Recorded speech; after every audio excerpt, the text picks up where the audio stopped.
Amen. Alléluia. Bonjour à tous. Heureux de vous retrouver puisque la semaine dernière avec ma famille, nous n'étions pas avec vous. Nous étions du côté de l'église du péage en Roussillon, ou de Roussillon pour être exact. Et par la grâce de Dieu, nous avons passé un très bon week-end avec la réunion des jeunes, le culte du dimanche avec l'église rassemblée. Vous avez d'ailleurs les salutations de l'église de péage de Roussillon, nos frères et sœurs qui m'ont chargé de vous communiquer tous leurs sentiments fraternels.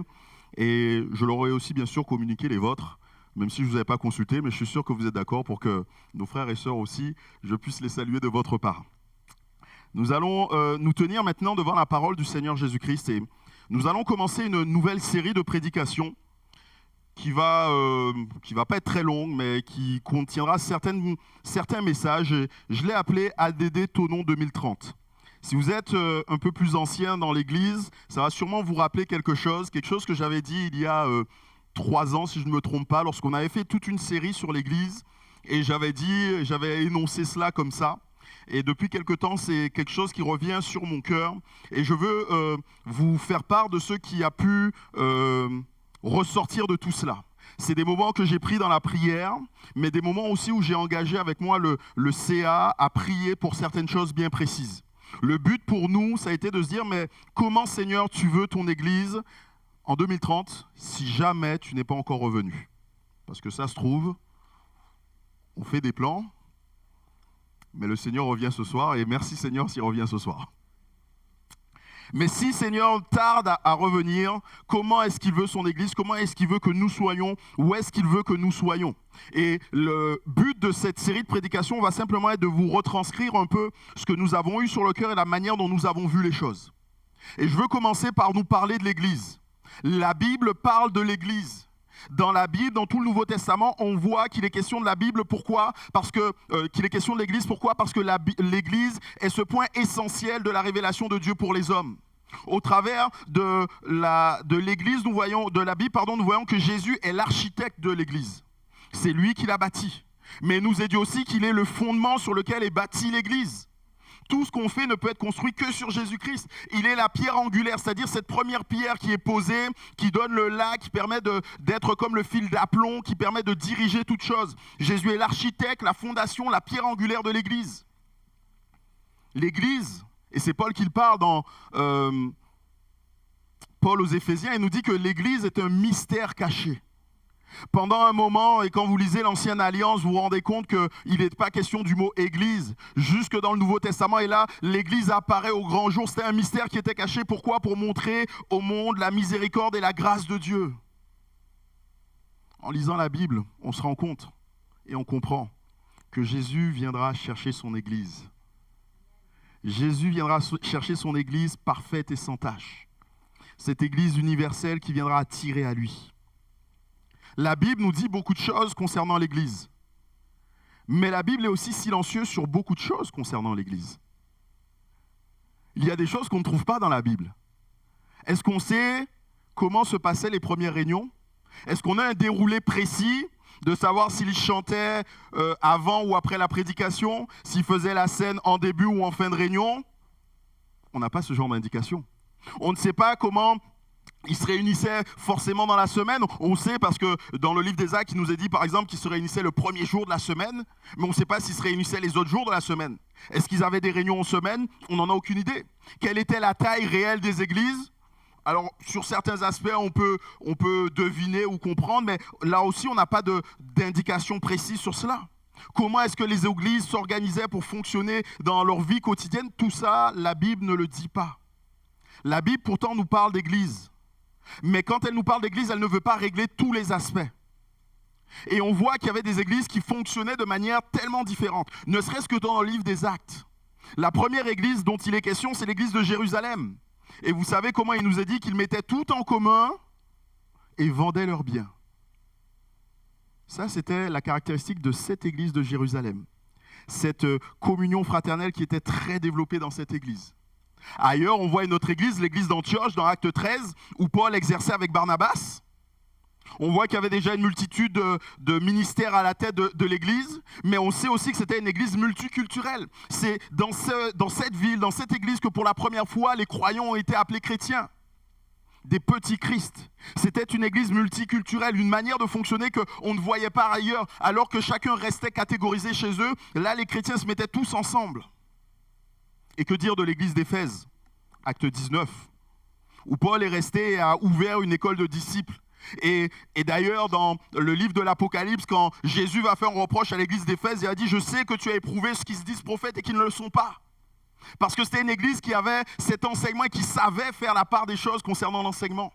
Une église avancée dans la connaissance, dans la compréhension des Écritures. Chacune de ces églises a été une église importante à sa manière dans l'histoire du 1er siècle de l'église. Mais pourtant, ces églises sont toutes différentes les unes des autres. Pourtant, ces églises sont fondamentalement différentes les unes des autres. Tout simplement parce que l'église locale peut avoir des spécificités. L'église locale peut avoir une identité qui lui soit propre.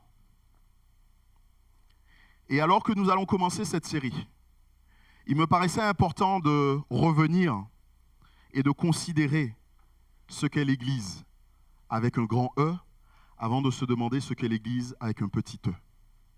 Pour moi, il est important de se poser la question comment Dieu voit l'Église en général, avant de se positionner pour nous, se dire comment devrait être notre Église, la DD de Thonon, en 2030.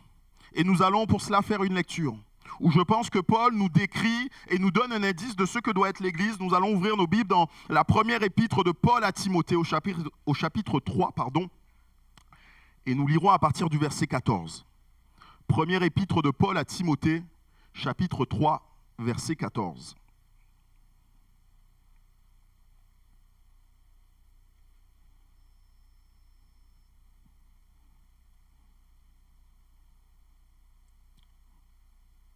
Vous avez trouvé, nous lisons ensemble. « Je t'écris ces choses avec l'espérance d'aller bientôt vers toi. Mais si je tarde, tu sauras comment il faut se conduire dans la maison de Dieu, qui est l'église du Dieu vivant, la colonne et l'appui de la vérité. Et sans contredit, le mystère de la piété est grand. Dieu a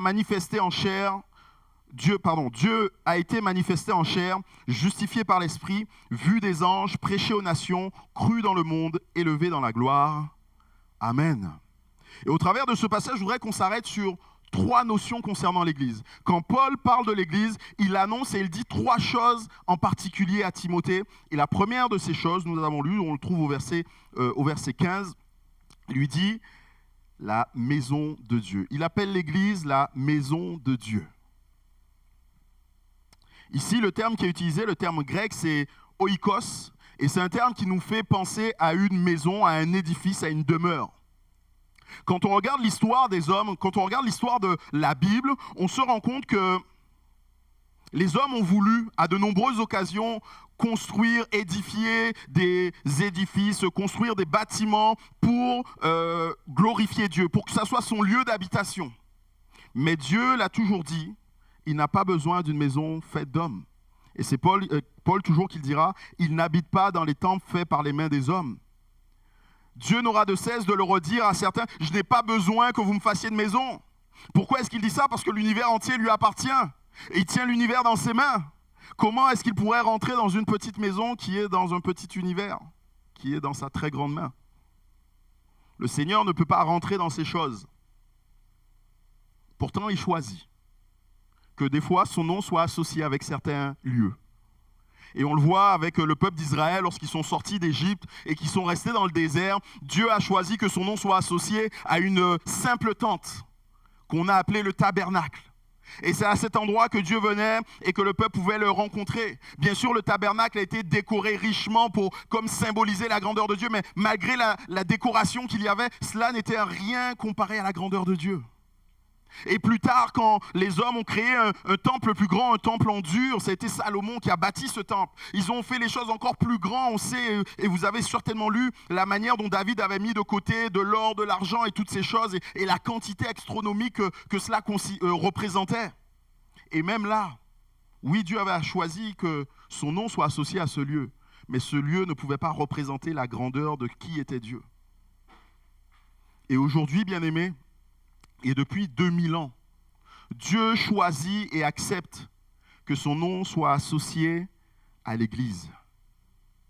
Dieu choisit et accepte que son nom soit associé à ce que nous appelons l'Église. Mais quand il est question de l'Église dans la Bible, il n'est jamais question d'un lieu géographique. Le mot grec oikos veut dire maison, mais on peut, et je pense même qu'on devrait le traduire, en tout cas particulièrement dans ce passage que nous sommes en train de lire, on devrait le traduire par la famille qui habite dans cette maison. Ce que Paul est en train de dire tout simplement, il est en train de dire que l'Église, c'est la famille de Dieu. L'Église, c'est la famille de Dieu. Il ne parle pas simplement de se tenir dans un lieu géographique. Il ne parle pas simplement d'être à un endroit, à un rassemblement quelconque. Il parle d'être en relation. Il parle du fait de faire partie de la famille de Dieu. Être en relation personnelle, être en relation intime avec le chef de famille et avec chacun des membres de la famille. C'est cela qui fait de nous des membres de la famille de Dieu. Faire partie de la famille de Dieu. Ce n'est pas se retrouver dans un lieu. Cela ne suffit pas. Des fois, on pourrait penser qu'il faudrait qu'on soit à un endroit pour que cela se fasse. Mais cela ne suffit pas. Je peux, moi, aller au palais de Buckingham Palace. Ce n'est pas pour autant que je fais partie de la famille royale d'Angleterre. Même si quand je suis dans le palais, je suis obligé de me plier aux règles que le roi édicte, ce n'est pas pour autant que je fais partie de la famille. On peut se trouver dans un lieu où est une famille, mais ne pas être de la famille. Ce qui définit l'Église, ce n'est pas un lieu, mais c'est la relation que nous avons. C'est la relation que nous avons. Et nous devons donc avoir cet amour fraternel. C'est l'amour fraternel qui nous unit les uns aux autres. C'est ce que Jean nous dira, ce que nous avons vu et entendu, nous vous l'annonçons à vous aussi, afin que vous soyez en communion avec nous. Or, notre communion est avec le Père et avec son Fils Jésus-Christ. Il parle ici de communion, il dit que les chrétiens, les croyants sont en communion les uns avec les autres, tout comme on l'est avec le Père et avec Jésus-Christ. S'il n'y a pas cette communion, il n'y a pas d'Église. S'il n'y a pas cette communion, il n'y a pas de famille de Dieu. Nous sommes la famille de Dieu parce qu'il y a cette communion. La communion fraternelle est l'amour qui nous unit. Et parce qu'il y a cette communion fraternelle, cela doit changer notre manière de vivre l'Église. C'est pour ça que lorsqu'on lit les Écritures, et notamment les Épîtres, où il est souvent question des églises, il y a tellement de fois cette expression qui revient les uns les autres. L'Église ne se vit pas seule. Si vous faites partie de l'Église, si vous faites partie de la famille de Dieu, vous devez être en lien avec une Église.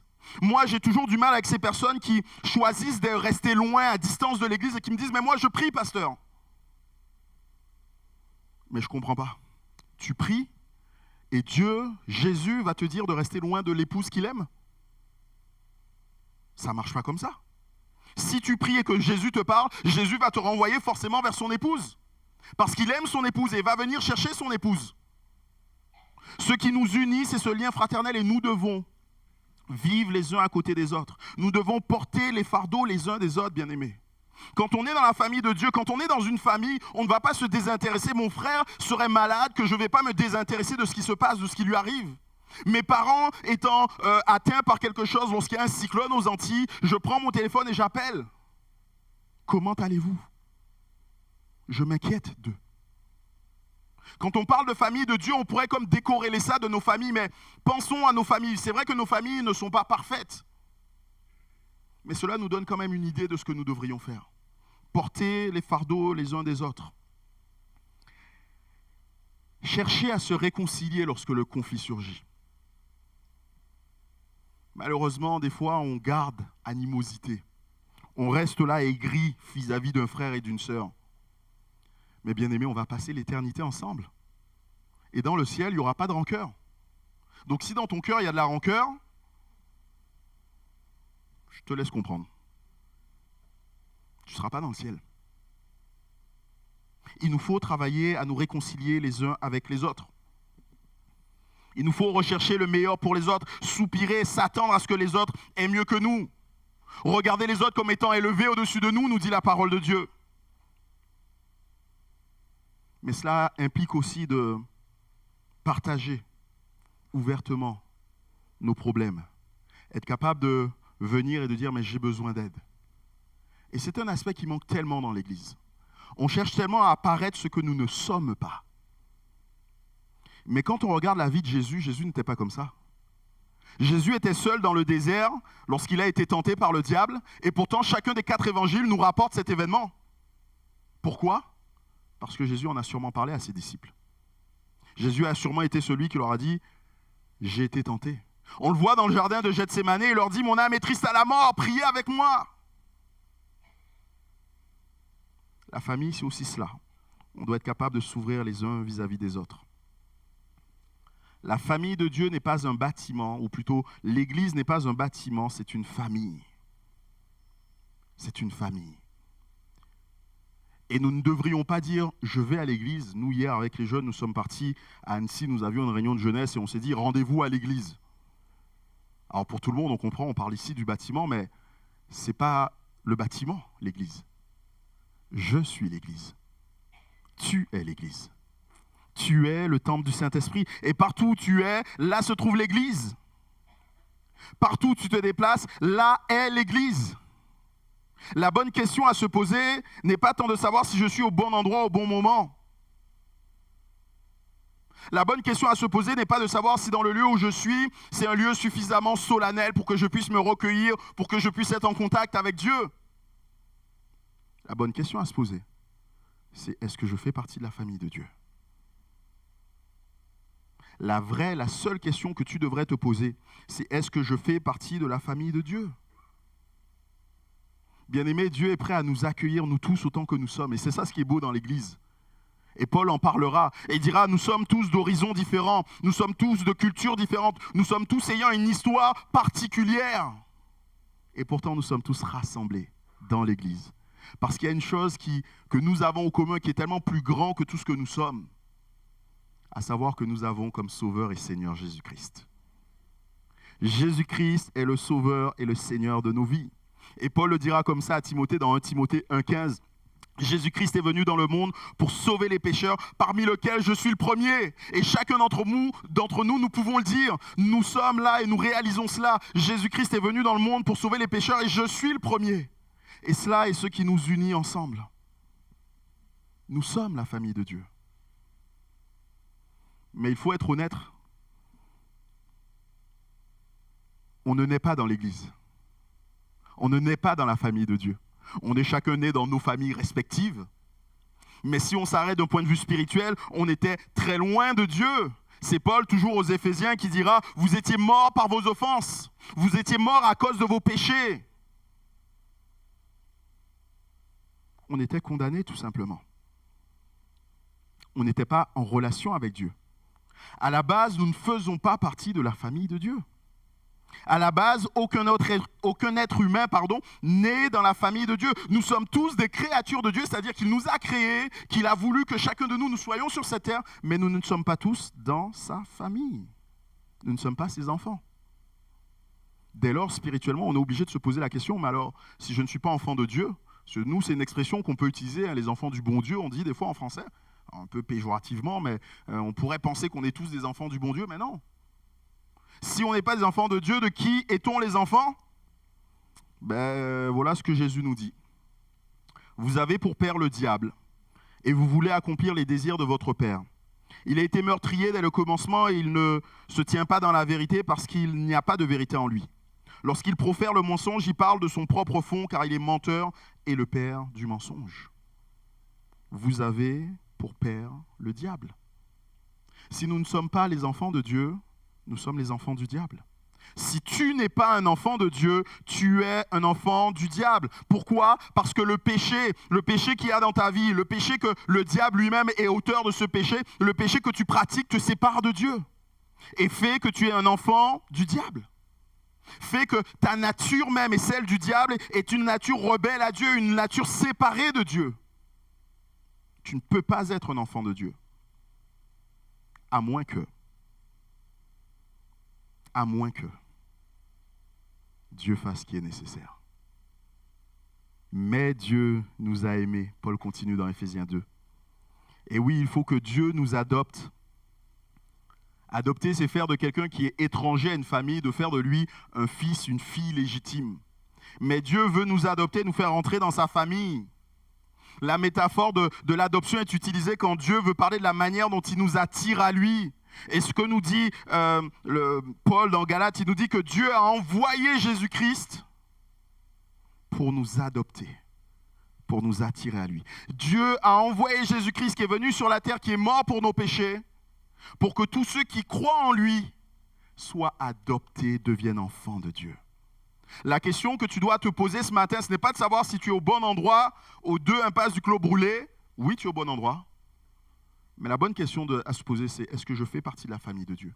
Est-ce que j'ai accepté de reconnaître Jésus-Christ comme mon sauveur? Est-ce que j'ai accepté de reconnaître Jésus-Christ comme celui qui me pardonne de mes nombreux péchés?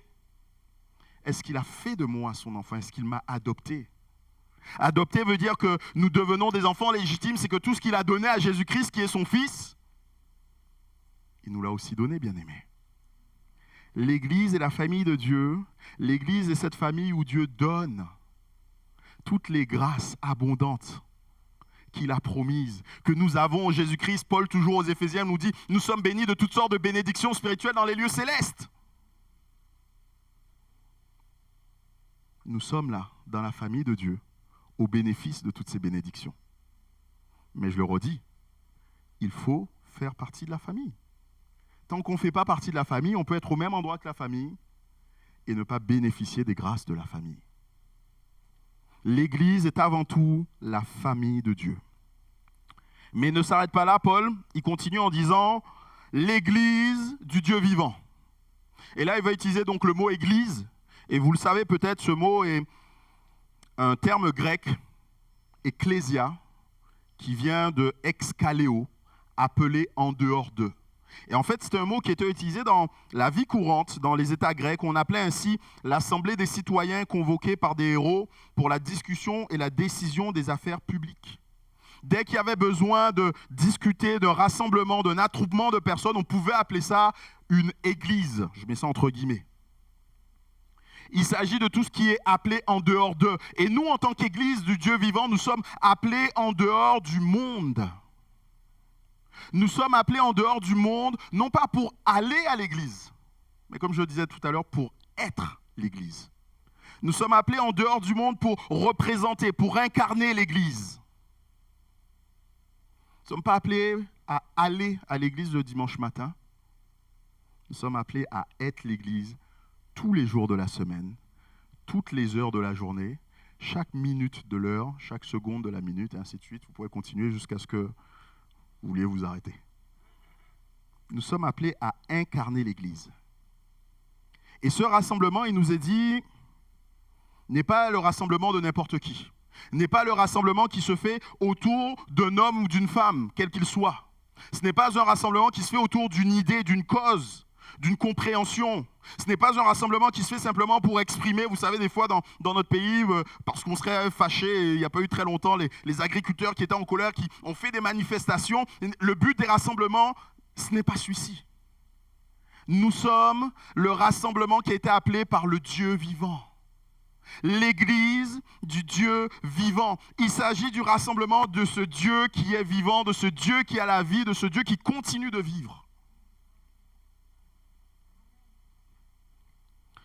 Si vous avez un jour le privilège d'aller aux Antilles, la chance, vous verrez que c'est déjà très beau, la Guadeloupe en particulier. Mais chez nous, on a l'habitude d'avoir des petits jardins. Il y a des petites maisons là et on a un petit jardin, on appelle ça des jardins créoles dans lesquels on fait pousser, alors bien sûr du piment, parce qu'on aime bien le piment, mais aussi d'autres herbes aromatiques et d'autres plantes qu'on utilise pour se soigner. Et souvent, quand une personne âgée qui habitait une petite maison comme ça décède, le jardin, parce qu'on est aux Antilles, ça pousse à vitesse grand V, le jardin déborde. Et on voit et on repère de très loin, très rapidement, toutes les maisons qui ne sont pas habitées. Il y a une différence entre une maison habitée et une maison qui n'est pas habitée. Il y a une différence entre une maison où il y a la vie et une maison où il n'y a pas la vie. L'Église est l'Église du Dieu vivant. L'Église est une Église où il y a la vie. L'Église est une Église où il n'y a pas la mort, mais où il y a la vie parce que le Dieu vivant y vit.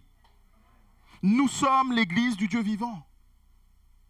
Pour nous, Jésus-Christ n'est pas simplement le Christ qui est mort. Et certains regardent Jésus comme étant celui qui est sur la croix. Mais pour nous, Jésus-Christ est le Seigneur des Seigneurs. Jésus-Christ, c'est celui qui, après être mort, la Bible nous dit, est descendu, est remonté jusqu'au ciel, est assis à la droite de Dieu le Père, et maintenant il intercède pour nous. Voici qui est notre Dieu, voici celui que nous prions, voici celui qui nous rassemble, celui qui est le Dieu vivant pour nous. Et tout comme bien-aimé, on peut différencier une habitation vide d'une habitation pleine. On doit pouvoir différencier un rassemblement de la famille de Dieu et du Dieu vivant des autres rassemblements. Il doit y avoir une différence, il doit y avoir quelque chose de marqué, de palpable. Le fait que l'Église appartienne au Dieu vivant doit venir changer la manière de vivre de cette Église. Il y a la vie. La vie dont il est question est bien sûr la vie éternelle, non pas simplement une vie physique. Il est le Dieu de la vie. Il a donné cette vie abondante, cette vie que nous connaissons, mais il veut donner une vie tellement plus grande. La vie éternelle. Et c'est de cette vie dont nous voulons parler.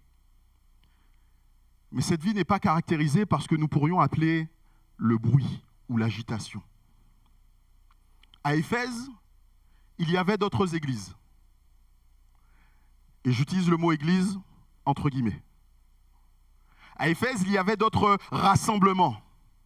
Notamment dans l'épître, dans l'évangile dans le livre des Actes, vous allez lire, lorsque Paul y était, il y a eu un rassemblement qui a fait énormément de bruit. Il nous est dit pendant 2 heures, les hommes se sont mis à crier « Grande est la Diane des Éphésiens !» Il y avait un temple païen, le temple de Diane ou d'Artémis, le temple qui était considéré comme l'une des 7 merveilles du monde. Et dans ce temple, il y avait des hommes qui en tiraient un certain profit. Et à un moment donné, ces hommes se sont rassemblés. Et ils ont fait comme une église en criant « Grande est la Diane des Éphésiens » pendant 2 heures. Quel bruit, quel tumulte! Mais ce n'était pas l'église du Dieu vivant. Ce n'était pas l'église du Dieu vivant. Le bruit, l'agitation ne sont pas ce qui caractérise l'église. On peut créer une ambiance. On peut créer une ambiance. Mais mon pasteur à l'époque, quand j'étais sur Bordeaux, disait toujours, on peut créer une ambiance, mais on ne crée pas une atmosphère. Une atmosphère est là et nous tombe dessus, tout simplement. Et oui, on peut créer une ambiance. Vous savez, j'ai été organisateur du congrès ECHO, donc en 2023 pour les jeunes. Et un des reproches qui nous a été fait par certains collègues pasteurs, c'était qu'ils avaient l'impression qu'on ne faisait que pour l'ambiance. On dit, mais voilà, toutes les photos qu'on voit sur les réseaux sociaux, et ainsi de suite. J'ai dit, effectivement. Mais le problème, c'est qu'on ne pourra jamais retranscrire une atmosphère. Et en particulier, quand Dieu est présent, et que Dieu est comme en train de nous écraser de sa présence. Quand la seule chose que nous avons envie de faire, c'est de nous allonger, de nous tenir là, de nous prosterner devant lui. Personne à ce moment-là n'a une idée de prendre son appareil photo et de photographier parce que la présence de Dieu est manifeste. Et nous avons vécu ce genre d'expérience avec les jeunes, vous pourriez leur en parler. Où Dieu était tellement présent, où 6000 personnes ensemble sentent et ressentent la présence de Dieu. Et alors que nous sommes tous en train de chanter, le Saint-Esprit met dans nos cœurs à ce moment-là, c'est moi qui vais parler à vos cœurs. Et il se fait un calme silence dans le zénith. Pourquoi? Parce qu'il y a des choses que nous ne pouvons pas créer. Il y a des choses que nous ne pouvons pas et que nous ne voulons pas créer. Nous voulons l'atmosphère de la présence du Dieu vivant. Nous voulons l'atmosphère et la présence de ce Dieu vivant. Et quand cela nous demande de sortir de notre zone de confort, de notre barque, alors Seigneur, on veut se laisser conduire. Je vous parlais d'écho, mais il s'est produit lorsque nous y étions cette semaine, le samedi matin, alors que nous sommes en train de vaquer à nos occupations avec les membres de l'équipe de direction, on a sur notre cœur un fardeau. Et alors qu'on se retrouve tous ensemble pour prier, on a à cœur de se dire, mais il faut tout changer, tout bouleverser. On a prévu le programme de ce soir, on sait comment ça va se passer, mais le Seigneur nous dit, il faut tout bouleverser. Et on a tout bouleversé, bien aimé. Le but pour nous n'était pas de regarder à la technique, de dire, ouais, est-ce que ça va... Non, écoutez les gars, c'est pas grave si vous ne savez pas gérer, c'est pas grave si vous ne faites pas comme il faut. Nous, l'important, c'est de faire ce que Dieu nous demande. Et je prie pour que nous soyons sensibles à l'Esprit de Dieu. Tout à l'heure, lorsque nous étions dans ce temps de louange, j'ai vraiment eu sur mon cœur de dire, il faut que nous arrêtions un moment pour prier pour ceux qui auraient des difficultés, pour ceux qui en ont besoin. En plus, le chant était à propos. Je veux croire que Dieu nous conduira et continuera à nous conduire dans des temps comme cela. Ne soyez pas étonnés de cela. C'est la vie du Dieu vivant. C'est Dieu qui règne dans son Église et qui conduit les choses. Oui, la vie n'est pas caractérisée par le bruit ou par l'agitation, mais la vie est paradoxalement caractérisée par la mort. Voilà ce que nous dit 2 Corinthiens 2, 15 à 16. Nous sommes en effet pour Dieu le parfum de Christ, parmi ceux qui sont sauvés, parmi ceux qui périssent. Aux uns, une odeur de mort donnant la mort, aux autres, une odeur de vie donnant la vie. Et qui est suffisant pour ces choses? L'Église du Dieu vivant est caractérisée par la mort. La mort à moi. Parce que Dieu vit dans l'Église, je dois mourir à moi-même. Parce que Dieu vit dans l'Église, je dois mourir à mes habitudes, je dois mourir à mes désirs, je dois mourir à mes péchés. Et tout à l'heure, ça nous a été rappelé. Dieu nous appelle à la sainteté, bien-aimés. Et devant Dieu, le moindre petit péché est un péché énorme. Quand vous avez un drap blanc, s'il y a une moindre petite tache sur le drap, on ne voit que cela. Et c'est la même chose avec Dieu. Dieu, dans son Église, il est comme en train de nous dire et de nous rappeler. Je l'ai dit à certains, j'ai pu en partager avec vous sur mon cœur et monter ces choses pendant ce temps de janvier. J'ai mis un temps à part pour prier et Dieu m'a parlé de sa sainteté. Nous avons et nous devons être saints. Vous serez saints car je suis saint, nous dit Dieu. Il nous faut accepter de renoncer à nous. Il nous faut accepter de rechercher sa volonté, de faire ce que lui nous demande, de le remettre lui à la première place. C'est là ce que Dieu attend de nous, parce qu'il est le Dieu vivant. Et quand il a la vie et quand sa vie est présente, quand cette atmosphère de la présence de Dieu est présente, bien sûr que nos cœurs sont... Hier soir, le frère qui prêchait disait, des fois Dieu veut nous déranger pour nous arranger. Et lorsque nous sommes là et que nous entendons des messages, des fois ça nous dérange fortement. On se dit, ah ouais, mais Seigneur, c'est compliqué. Oui, mais c'est parce que Dieu est en train de pointer quelque chose sur ton cœur, il est en train de te dire, il faut que ça change. Il veut arranger les choses. Il veut arranger les choses pour toi. Et quand il y a la présence de Dieu bien-aimé, les vies sont transformées. Je vous parlais tout à l'heure d'écho et ma plus grande joie, c'est à chaque fois de recroiser des jeunes après coup et de voir où ils en sont avec Dieu. Et c'était le cas encore la semaine dernière quand je suis retourné à Péage de Roussillon et certains sont venus me voir parce qu'ils savaient que j'étais dans l'organisation, m'expliquer ce qu'ils ont vécu à ECHO. M'expliquer comment à partir de ce moment-là leur vie a changé. Ils se sont engagés, ils sont passés par les eaux du baptême, ils ont été baptisés dans le Saint-Esprit, certains ont reçu des appels. Et je dis gloire soit rendue à Dieu. Certains ont abandonné des péchés parce qu'on est dans la présence du Dieu vivant. Et là où il y a la vie de Dieu, nous sommes appelés à mourir à nous-mêmes. Étant l'assemblée du Dieu vivant, nous devons aussi nous rappeler que nos rencontres sont des rencontres particulières. Nous ne sommes pas là juste les uns avec les autres. Et nous aimons être les uns avec les autres. Mais nous voulons aussi nous souvenir que Jésus est présent dans ce lieu. Que Dieu est celui qui est présent dans ce lieu. Et pourquoi Dieu est présent dans ce lieu? Parce qu'il va se révéler. Et comment est-ce qu'il se révèle? Il se révèle en sauvant des hommes. En sauvant ceux qui sont perdus, ceux qui sont loin de lui, ceux qui sont dans le péché. Comment est-ce qu'il se révèle? Il se révèle en parlant, en dévoilant les cœurs. En dévoilant ce qu'il y a au fond de nous, ce que personne d'autre ne peut savoir. Il se révèle en guérissant, en touchant nos corps physiques. Il se révèle en délivrant, en apaisant les âmes et les esprits troublés. En fait, une église sans manifestation de l'action de Dieu n'est pas une église. Une église où il n'y a pas la vie de Dieu n'est pas une église. Et ce n'est pas moi qui vais définir ce qu'est la vie de Dieu, c'est Jésus lui-même qui l'a défini. Voilà comment il a parlé à ses disciples, il leur a dit « Allez par tout le monde et prêchez la bonne nouvelle à toute la création ». Quelque part, il est en train de leur dire « Faites des églises, faites des disciples, mais qui se rassemblent en église ». Et ensuite, il dit « Celui qui croira, qui sera baptisé, sera sauvé, mais celui qui ne croira pas sera condamné ». Et il poursuit « Voici les miracles qui accompagneront ceux qui auront cru en mon nom.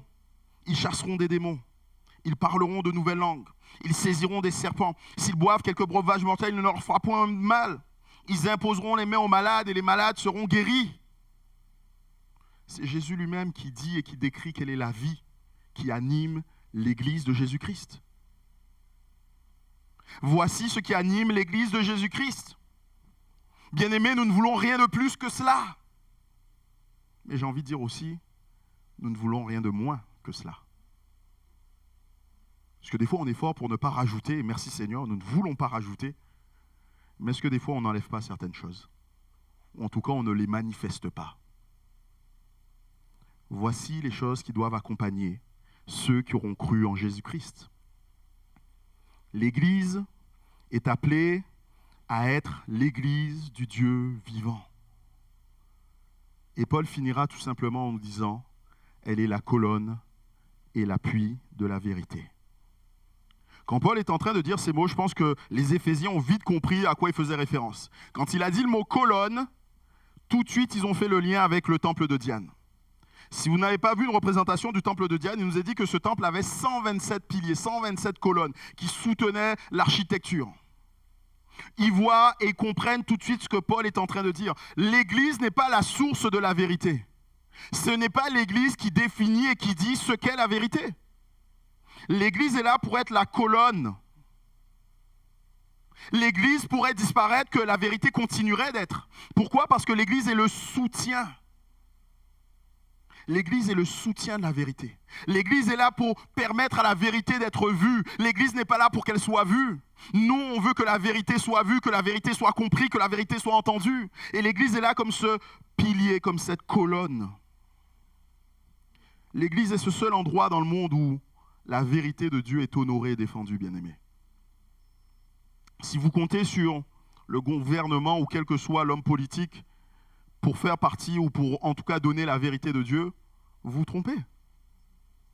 Et j'ai au regret de dire à certains, et j'ai entendu malheureusement des fois certains chrétiens s'enflammer pour certains hommes politiques en disant voilà, c'est la solution à tous les problèmes. J'ai regardé dans ma Bible, j'ai dit mais je n'ai pas trouvé son nom. Si c'était lui que Dieu avait voulu, Dieu l'aurait écrit. Il aurait dit, vous inquiétez pas, tous les problèmes seront réglés. Vous savez, quand il était à Jérusalem et que ses disciples sont en train de lui dire, regarde ces belles constructions et que Jésus va donner comme une prophétie dans les temps anciens. Et il aurait fini cette prophétie en disant, mais ne vous inquiétez pas, en 2023 ou en 2000, je ne sais pas combien, tel homme viendra et ce sera le sauveur. Non. La colonne et l'appui de la vérité, c'est l'Église. Pas un gouvernement, pas un homme politique, pas une organisation. C'est l'Église. Nous sommes la colonne et l'appui de la vérité. C'est à nous de défendre ces choses. Nous ne sommes pas là pour défendre nos opinions personnelles. Nous ne sommes pas là pour défendre même une tradition ecclésiale, quelle qu'elle soit. Nous sommes là tout simplement parce que nous sommes l'Église et que nous soutenons la vérité. Et on pourrait se poser la question, mais qu'est-ce que la vérité? Jésus a dit, je suis le chemin, la vérité et la vie. À un autre moment, Jésus dira, ta parole est la vérité. Et lorsque nous sommes dans Jean 1, il nous est dit que Dieu, Jésus, est la parole. La vérité, Jésus est la parole de Dieu. Il est la vérité que nous défendons. Il est la vérité que nous proclamons. Il est la parole de Dieu. L'Église a pour but de soutenir, d'élever, de faire voir, de faire connaître une seule personne. Jésus-Christ. Jésus-Christ. Nous sommes la colonne et l'appui de la vérité. Qu'est-ce que cela veut dire pour nous? Ça veut dire que l'Église et les chrétiens doivent croire à la vérité. Ça paraît peut-être étrange que je le dise, que l'Église et les chrétiens doivent croire à la vérité, mais dans les faits, on se rend compte que certains ne croient pas à la Bible. Ou je vais le dire autrement. Certains ne croient pas à toute la Bible. Bien sûr, hein, on va croire à certaines choses, mais quand on va arriver sur certains passages qui vont nous chatouiller, on va dire, ben non, mais ça, c'est pas vraiment pour moi. On va s'arranger avec ce qui nous arrange. On va regarder aux bénédictions de Dieu et dire merci Seigneur pour toutes tes bénédictions, mais on va mettre de côté toutes les menaces ou toutes les réprimandes que Dieu fait. Mais le Dieu qui bénit, c'est le même qui fait des réprimandes. Et s'il y a besoin d'en faire, il saura en faire. On va regarder à la justification, au fait que Jésus nous réconcilie avec Dieu le Père, mais on ne va pas regarder au fait qu'il nous demande de marcher dans la sainteté. Non, les deux vont ensemble, les deux vont de pair, bien-aimés. Malheureusement, nous devons croire, ou pas malheureusement, mais nous devons croire toute la parole, et malheureusement, certains ne croient pas toute la parole. Mais Paul nous le rappelle, toute écriture est inspirée de Dieu. Toute écriture est inspirée de Dieu et utile pour enseigner, pour convaincre, pour corriger, pour instruire dans la justice, afin que l'homme de Dieu soit accompli et propre en toutes bonnes œuvres. Pour que la colonne et l'appui de la vérité, la colonne et l'appui de la vérité, nous devons croire à chaque parole de l'écriture, et pas seulement à certaines, à celles que j'aime, à celles qui m'arrangent. Nous devons croire à chaque parole de l'Écriture. Oserais-je vous poser la question si vous croyez à toute la parole de Dieu? Ne répondez pas.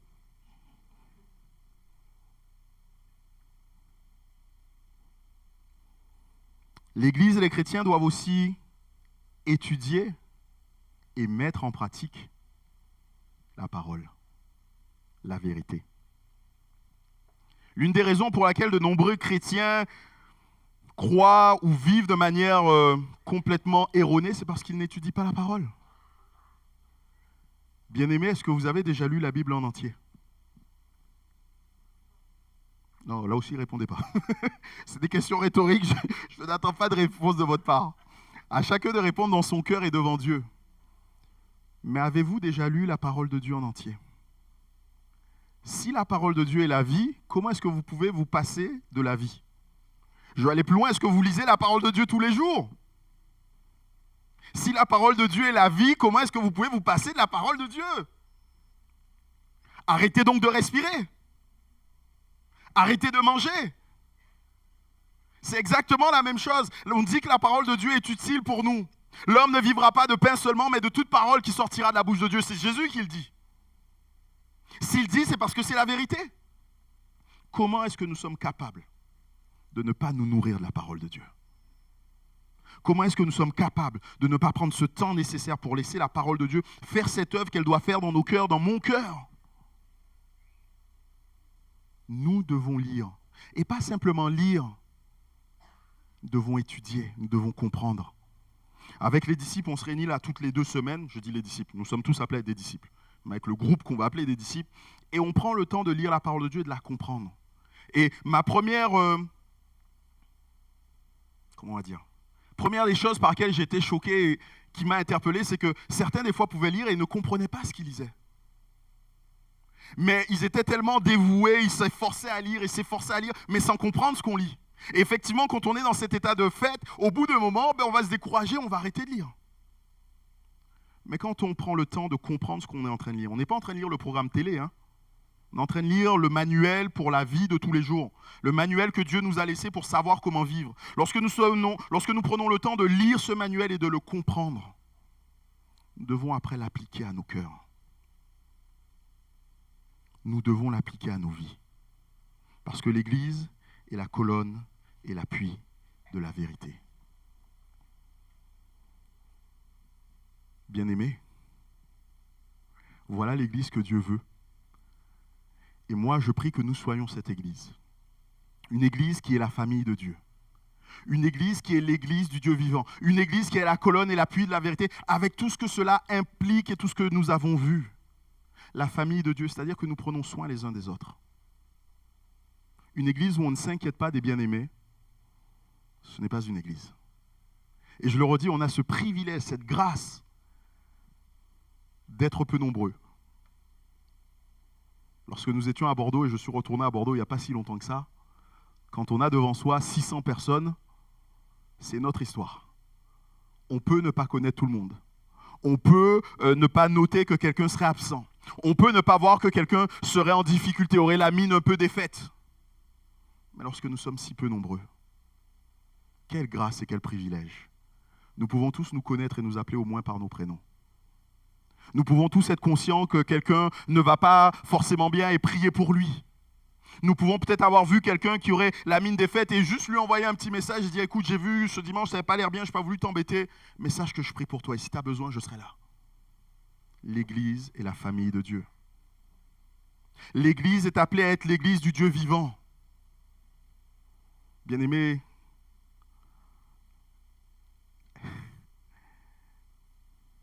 je vais le dire comme ça, mais l'une de mes prières,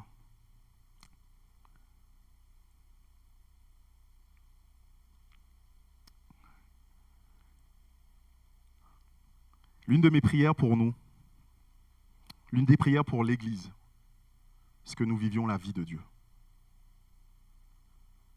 C'est une prière que je fais pour l'Église, mais une prière que je fais pour ma vie. Je vous ai dit que j'ai pris un temps de prière là en janvier, et vraiment j'étais poussé par le Seigneur à me repositionner, me remettre devant lui. Et alors que j'étais devant le Seigneur, il y a des choses qui ont frappé mon cœur, m'ont rendu triste me concernant, avant de concerner l'Église. Et quand je regardais ma vie et quand je regardais mon ministère, je remerciais le Seigneur parce que même si ça faisait des années que j'avais envie de le servir et que c'est toujours une grâce de sa part, je regarde et je dis, mais Seigneur, est-ce qu'il n'y a pas autre chose? Est-ce que je ne suis pas en train de passer à côté de ce que tu veux pour moi? Quand je lis le livre des Actes, et je m'arrête au livre des Actes, je ne suis pas en train de lire autre chose, une biographie de quelqu'un ou de qui que vous voulez. Je lis le livre des Actes, Seigneur. Je vois une tellement grande différence entre ma vie et la vie des apôtres. Entre ma vie et la vie des disciples, Seigneur. Je veux autre chose. Tu es le Dieu vivant, alors ce que tu as fait hier, tu es capable de le faire encore aujourd'hui. Tu es le Dieu vivant, alors ce que tu as dit que tu ferais, tu es capable de l'accomplir encore aujourd'hui. Et quand je regarde notre vie d'église, bien-aimée, là encore je pleure. Et je ne veux jeter l'anathème sur personne. Je vous ai dit, je me suis regardé moi en premier, et je me suis trouvé bien ridicule. Mais je suis obligé de faire ce constat. Ne manquons-nous pas de la vie de l'Esprit au milieu de nous, bien-aimés. Ne manquons-nous pas de ce Dieu qui est vivant, qui agit, qui relève, qui bénit, qui baptise dans l'Esprit, qui guérit. Nous le manquons tout simplement parce que chacun individuellement nous le manquons. Vous voulez voir des miracles? Vous voulez voir Dieu agir? Commencez par vous soumettre à Dieu. Commencez par accepter d'abandonner le péché que vous gardez, que vous entretenez si précieusement. Commencez à accepter de lire la parole de Dieu. Et là, Dieu commencera à agir.